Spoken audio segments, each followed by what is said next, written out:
All right, so again, my name is James Fresca. I am a video production specialist here at Videoguys. If you have any questions about anything that we go over today, definitely make sure to give us a call at 800-323-2325, and we would be more than happy to answer any questions or talk about anything in more details. So the things that we're going to talk about today are determining your audience, incorporating your brand, the hardware that we used in our studio, and then remote contribution, so how we brought in remote guests. So the first thing that you're going to want to do is you're going to want to determine your audience, and this is going to be the same whether or not you are a house of worship, a school department, a corporate company, just trying to get the word out there about your products. You're going to want to ask yourself these key features. How will the audience watch? What time will your show be? Will they have to register, or will it be open to the public, your streams? And do you want interactivity? So for us, in our situation, we decided that we wanted to have our audience be able to register with a one-time registration to be able to watch all 9 episodes of NDI November. And for us, again, for the time, we already have an established time of 3 p.m. on Tuesdays. So we decided that we were going to start on Tuesdays, make it Tuesday, Wednesday, and Thursday, and make all of the time slots 3 o'clock. Now, you may have a differing time if you're a house of worship and your worship service is every Sunday at 10 a.m. Well, then that's probably when you'll want your streams being live. And then you want to decide, is this going to be something that is unlisted and you have to register, or do you want it open to the public? Again, sticking with houses of worship, maybe you want anybody to be able to join your worship service, and so you put it on YouTube and Facebook because those can be open to the public. Or maybe you put it on Facebook and you make a private group. In our case, again, we decided that we wanted to use Crowdcast, and we had it set up where you did have to register, but then afterwards, we did decide to put all of the shows open to the public. And then the last thing that you want to ask yourself is, what kind of interactivity do you want, if any? Different streaming platforms allow you to have things like a chat box, but other ones let you go more in depth with polls and Q&A and things like that. So again, we decided to go with Crowdcast. One of the main reasons that we went with Crowdcast is because we were able to schedule 9 events. You can schedule as many as you want, but we wanted 9, and it was one registration gave access to all of our viewers, all 9 shows, and it also would automatically send them out a reminder email 15 minutes before we went live. So our audience was always up to date. As you can see, this is just the interface of Crowdcast. All the way to the left, you can see where we were able to schedule the date and times of our shows. In the center was our live feed as it was being broadcast. And then on the right, you can see that there is an active chat going on, but we also did take advantage of the Q&A session and polls, and we just thought that this was a great platform for us. Other platforms may be better for you. It really comes down to a matter of preference, and there's really no wrong answer. Next thing that we want to talk about is incorporating your brand. And again, it doesn't matter if you're a school, a house of worship, corporate office, you're going to want to incorporate your brand, whether it's going to be things as simple as a logo bug, lower thirds, virtual sets, live sets, B-roll if you're going to be showing other things in your live stream. The one thing that you're going to want to make sure is that you keep it all consistent. As you can see, we have our NDI November bug there that we used in all of our commercials leading up to NDI November, all of our banners in NDI November, and of course during the live stream itself. And then our lower thirds, we designed those in Flowics. We'll talk about that in a second here. And All of our PowerPoint presentations had the same format with the same NDI November logo. Our green screen background was consistent throughout the entire 9 events. And so it's just all about making a brand and making it be recognizable to your audience and potentially new audience members. So when it comes to lower thirds, there's a couple things that we wanted to talk about. Specifically, the fact that we are using Vizrt Flowics to do our lower thirds and most of our graphics that come on screen, as you can see right there, that flashy little graphic. Now, we used to use Photoshop, and we would make our lower third in pre-production and then import a PNG into our TriCaster and then pull that up via a GFX layer. But with Flowics, there's a bunch of different reasons that we actually like that way more. The first being that it looks nicer because it's animated. Adam, if you don't mind pulling up another lower third, you'll see that it doesn't all come up at once. It's not one consistent fade. It's 6 different pieces that come up individually that slide on the screen, and you can do things that are even more advanced than what we're doing in this show with Flowics. Whereas if you pull up one of our older lower thirds, I don't know if you have that ability, Adam, with a Photoshop, a PSD file, it's just all of it comes up at once because it's one layer. Another thing that we noticed that we liked specifically with Flowics was the ability to change our graphics on the fly. I remember in one of our streams right before we went live, we had our guest join early and we said, hey, I don't remember their name, I think it was Jeremy, said, hey, Jeremy, is your name spelled correctly in your lower third? And he ended up saying, no, it's not actually. And so we were able to very quickly in Flowics, without having to leave our studio, change the spelling of his name to make it so it was correct. And we didn't have to leave the studio, go onto another computer, update our PNG, and then upload that into the TriCaster. It was seamless, took 10 seconds, and we were good to go. Lastly, that I wanted to mention with Flowics, why it is a great way to use your graphics, is because it's actually done on a separate computer. It's not done on the TriCaster. It is hosted on another computer, doesn't even need to be on the same network because it's just an HTML5 file that is being sent over the network. And so that's just one less thing that you have to worry about on your TriCaster or your TriCaster operator having to worry about, because now it's offloading both the processing power to run the graphics, but it's also taking stress off of the TriCaster or whoever your mixer, whatever mixer you're using. The TriCaster operator, because now someone else is solely doing your graphics. Another example of that was when we had both Tanya Maffeo and Andrew Cross join us. We had a little bit special graphics for them with the topics that we were going over. And the person that was operating the TriCaster didn't necessarily have to worry about, okay, what question is coming up next? The person that was doing the graphics was able to do that and take that stress off of the TriCaster operator. So we understand that not everybody necessarily has the budget for Flowics, but if you do have the budget, those are some of the benefits. And that's not to say that you can't use Photoshop and just make your own graphics. Both are totally viable, especially if you're just starting out. But there are some benefits to using a dedicated graphic system like Flowics. Another thing that we wanted to talk about was in incorporating your brand is your set.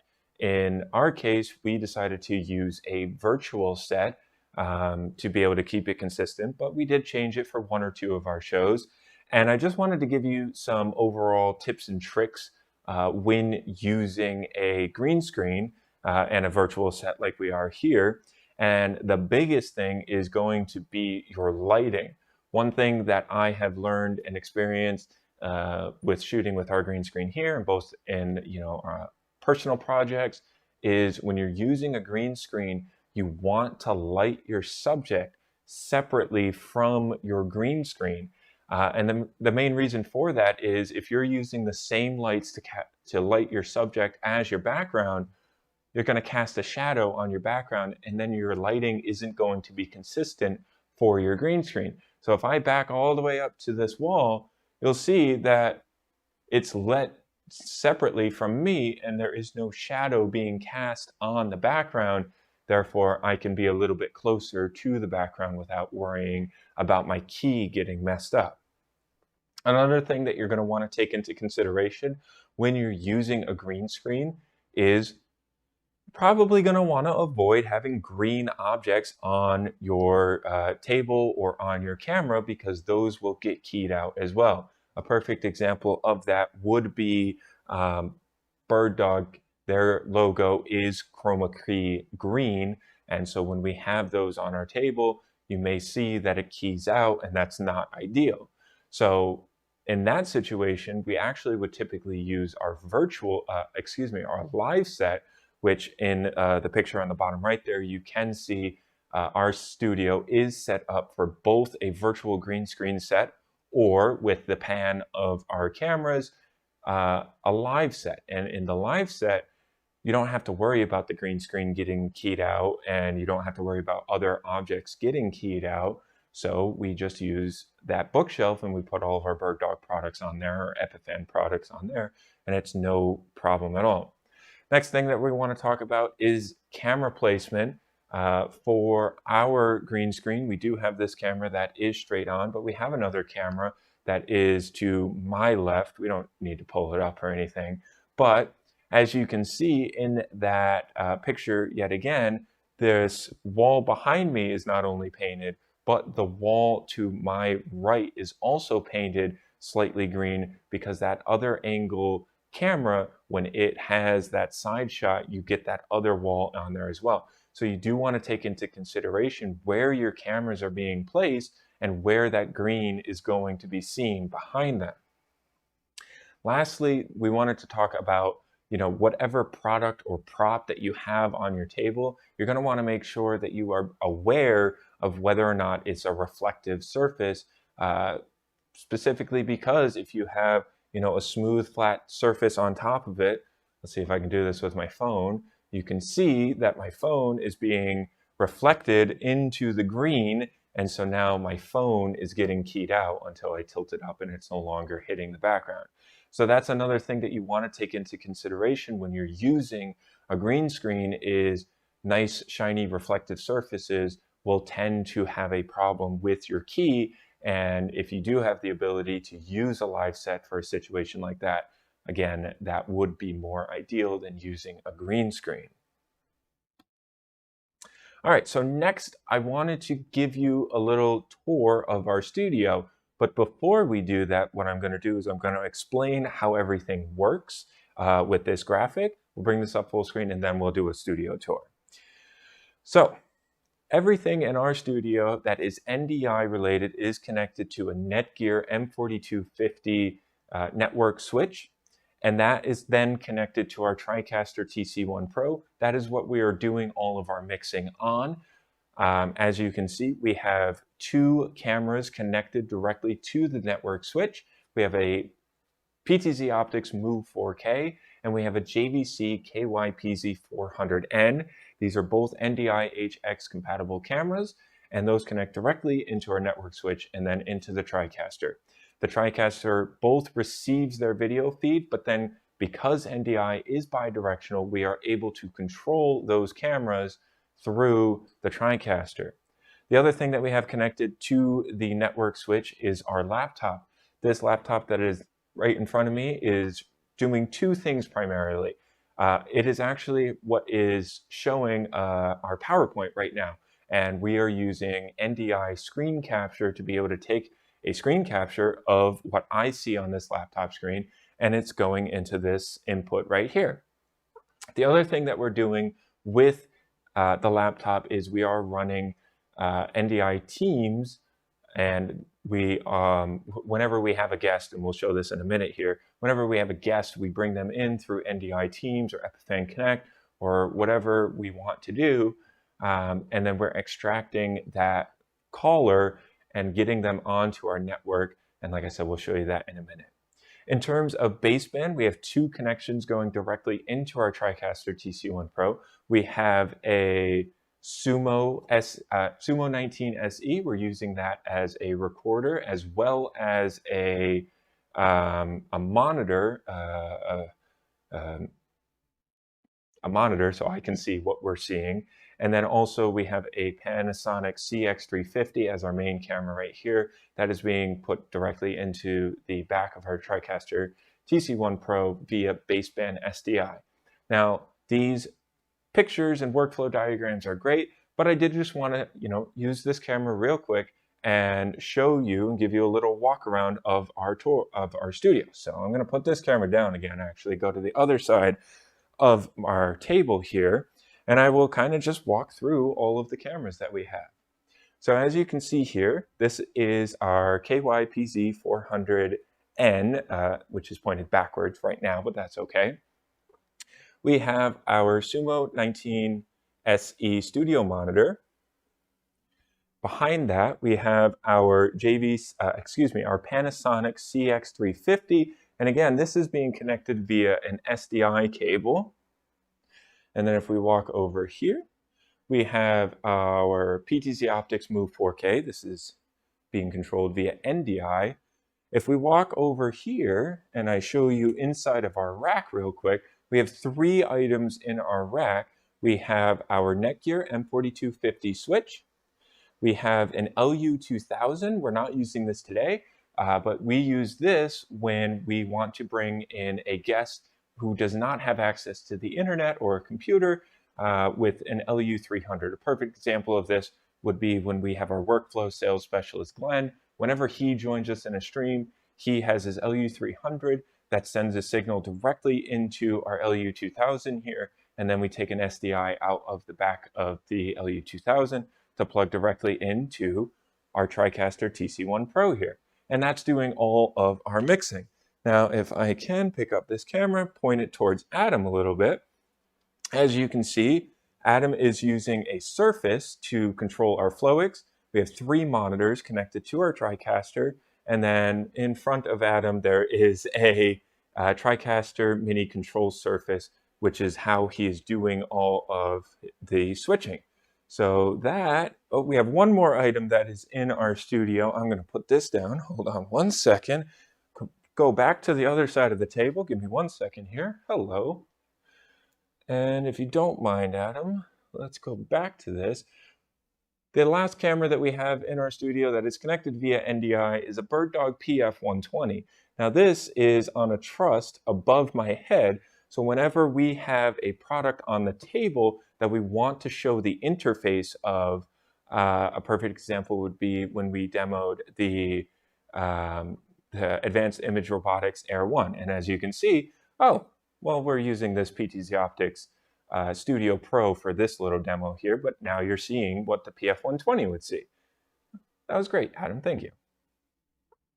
Okay, so that is a studio tour for everything that we use in our studio. And if you have any questions about how any of these things are connected, feel free to give us a call, 800-323-2325. Now, the next thing that I wanted to talk about was remote contribution, how we brought our guests into our show. Gary, 1 second. Okay, so there is four different ways that we were able to bring in a guest into our show. The first being live with a remote guest joining us. If you look in our examples here, we have that in our top right corner. We had Jeremy Morris join us for our Houses of Worship shows, and in doing so, he joined us live on that day, and we used NDI Teams. The next way that you can bring a guest into your show is live in person. Sometimes we have a guest that will come into our show and actually be in our studio here. A perfect example of that would be when Tony Luisi joined us for corporate, NDI in corporate and hospitals, excuse me. Next is record as live. So this is one that we do when a guest cannot make it during our scheduled live event. So what we will do is we'll pre-record the show with them. Perfect example of this would be Paul Richards. We really wanted him on our NDI primer show because he is the author of the unofficial guide to NDI, and who else would be able to give that introductory overview to NDI except for Paul Richards. And he unfortunately was not able to make it at the designated time that we wanted. So we asked if he would record with us the week before, but we recorded as live, as if it was live, a one-take wonder. And that was the best way to get our studio to have the minimal impact on time and resources. The last way that you can have a guest join remotely is a pre-produced section. There are two different ways that you can have a pre-produced section. What we did in our case was we reached out to the manufacturers of some of our cameras and said, hey, can you make a 30-second commercial or maybe a 3 to 5 minute long case study and send it to us, and we'll play it at the end of every one of our shows. We did that with some of our vendors, but we also worked with some of our vendors like Judy from KiloView, who's on the bottom right there, and she sent us a PowerPoint. She sent us some video, and she said, can you guys edit this and put it together? And in which we did. Now, the only reason that you may not want to do a pre-produced video is because that is going to take a lot more time and resources. If we build a PowerPoint and throw it in to our show like we're doing right now, this show is only going to take us 30 minutes. That's it. But when somebody sends you a bunch of clips and PowerPoint presentation and you have to edit together, then that's more time that you have to spend creating that content, or they have to spend creating that content. And then you still have to stream it live. So it's essentially doubling the amount of time that you're using. Now, I wanted to show you how easy it is to use Microsoft Teams to bring in a guest into your show. So what I'm going to do now is I'm actually going to bring Gary in, who's in his office, and he's going to join us real quick. So what I'm going to do is I'm going to close out of my PowerPoint here. I'm going to open up Teams. Now, I'm going to do this as if this was the first time I ever set up a Teams call with NDI. The first thing that you're going to need to do is you need to go into your settings, and then under app permissions, which is right here, you have to make sure that production capabilities network device interface is turned on. I'll put my mouse over it so it flashes a little bit. Once that is turned on, all you have to do is join a normal Teams call that you made.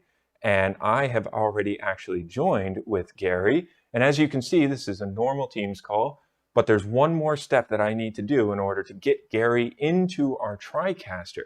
And once we're in the call, I have to hit streaming and then broadcast over NDI. Once I do that, now Gary's feed is on our network. And what I'm going to do now is I'm going to hand it off to Adam to kind of explain what you need to do on a TriCaster. I'm going to explain what he's doing on the TriCaster. So now you can see the interface to our TriCaster. Not yet, Gary. Give us 1 second. We're almost brought you in. Adam is going to go over to our input 4 because that's where we like to put our guests. He's going to go over to sources. He's going to select the laptop, and he will see the active caller, which will be Gary. So now he's going to add Gary in. Now you can see Gary in the top right, top left there, and Adam is going to put him into this PowerPoint here. And once he does that, you'll now be able to see Gary, and I'll be able to say, hey, Gary, how's it going? Hey, going good. And you did a great tour of the studio. And I want to point out that we also use the Sumo for workflow because we record the show directly to the Sumo.